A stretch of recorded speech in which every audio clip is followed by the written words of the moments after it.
you know, in some ways, those three guys have some very interesting connections that probably was underlying a lot of the things they did together and why they were able to stick together.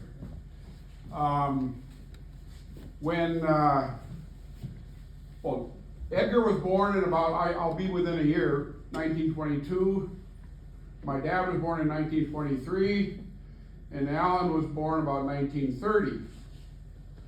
So when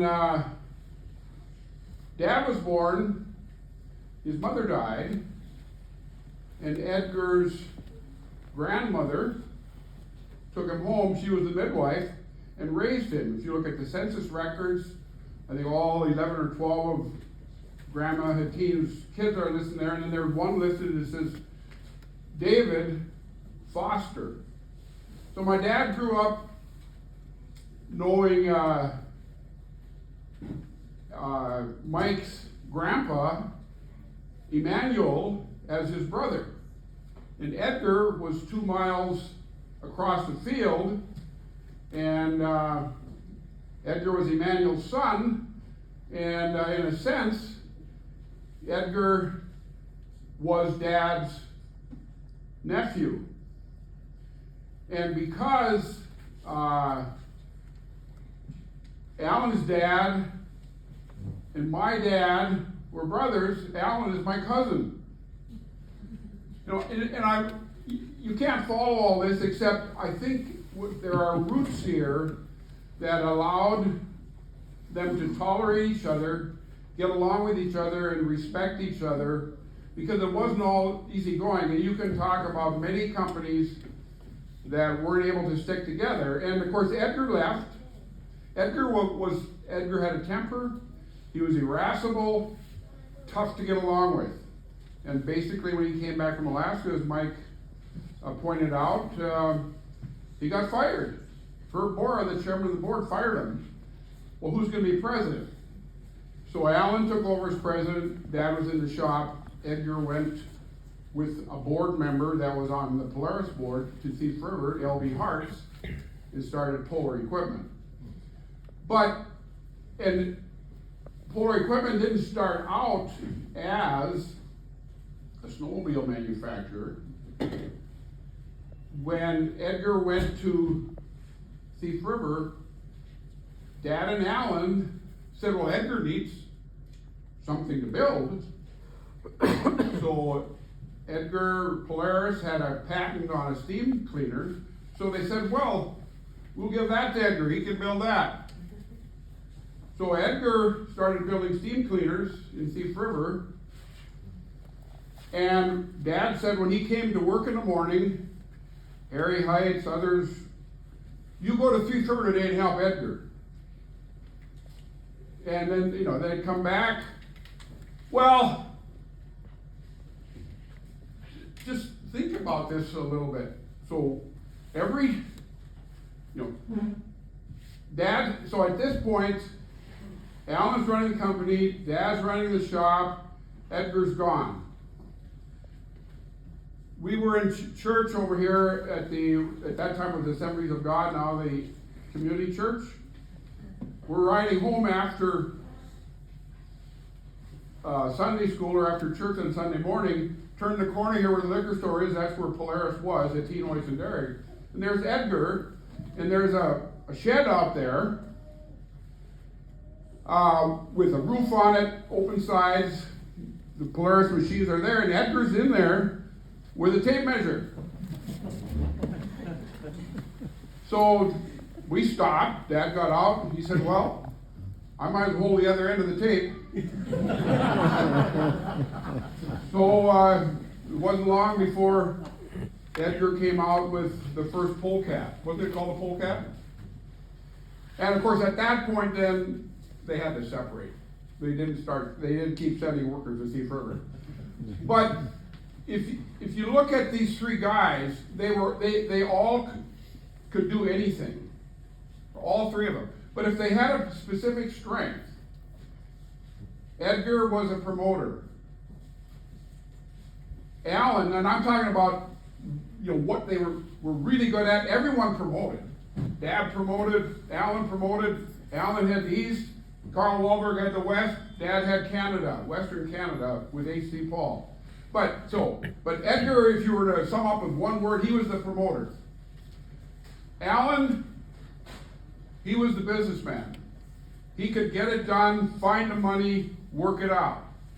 And Dad kind of was the glue that held the shop together, kept things going, made sure that they had money to pay the workers. And that's the core of what made it work. Now later on, here's one other thing I wanted to mention. There were some really tough times through the 60s. And Alan saw the company through the 60s. And what was happening was the business took off. And it required a lot of money.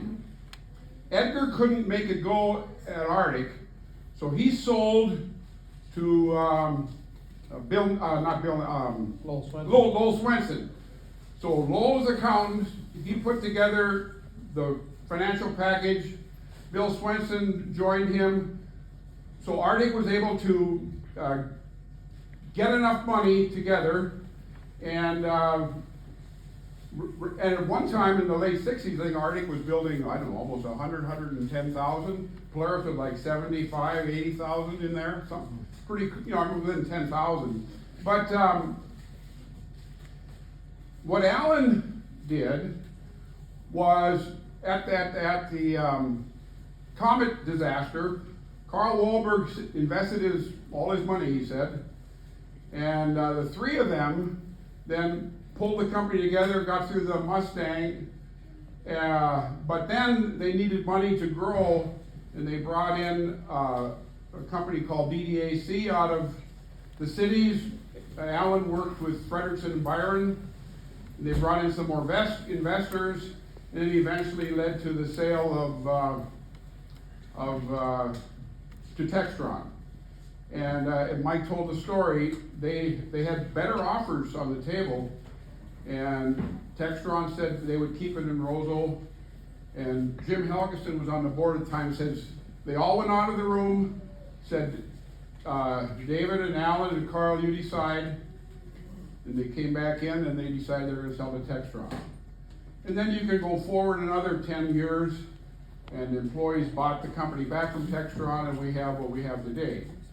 But it's all tied together, this whole industry, if you will, in Minnesota, by these three guys. And we talk about the Hattin legacy. When my dad went into the Army, he was called around Roseau David Hattin. Well, when he went into the Army, he said, "You're not David Hattin, you're David Johnson." So that's when he became David Johnson.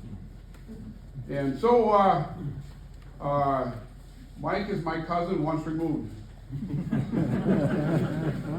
Thank you, and I just appreciate Mike so much. He puts so much into gathering this history and preserving it and getting the facts right, and I just love working with him, and I try to make sure that I don't screw him up.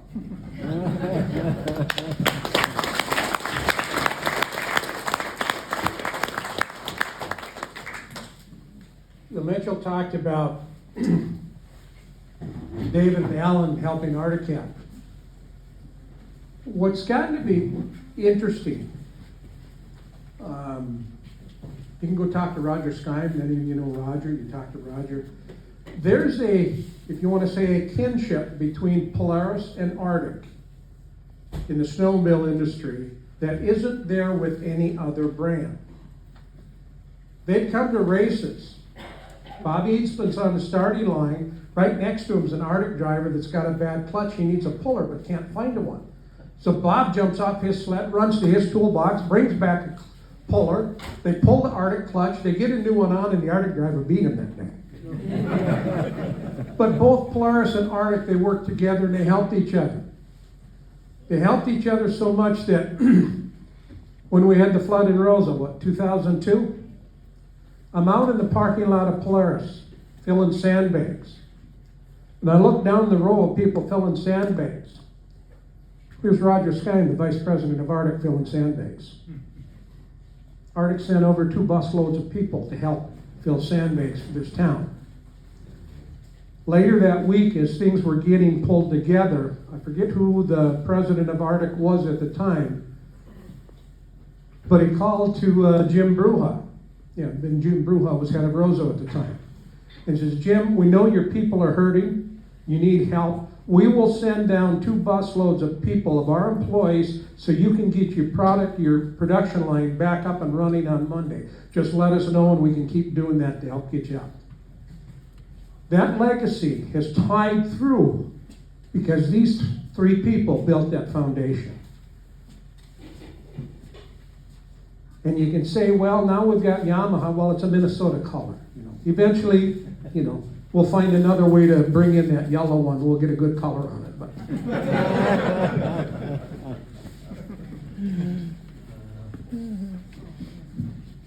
Thank you, Mike, and thank you, Mitchell. It's just been a pleasure to be able to put on this event, and to, over the years, you hear a lot of Polaris and other Arctic history too, because one year we had Roger Skine was our featured guest. I tried to call him this year, but the phone number didn't work. So anyway, I'll have to get his number from Mike, because I'm sure Mike has it somewhere. Anyway, so thank you, Mitchell. Thank you, Mike. The next thing, let's see. You all have your tickets. Normally we wait till the end to draw for door prizes, but then a lot of people have left. But we're not going to draw for all of them today, or right now. But we are going to start drawing for door prizes. So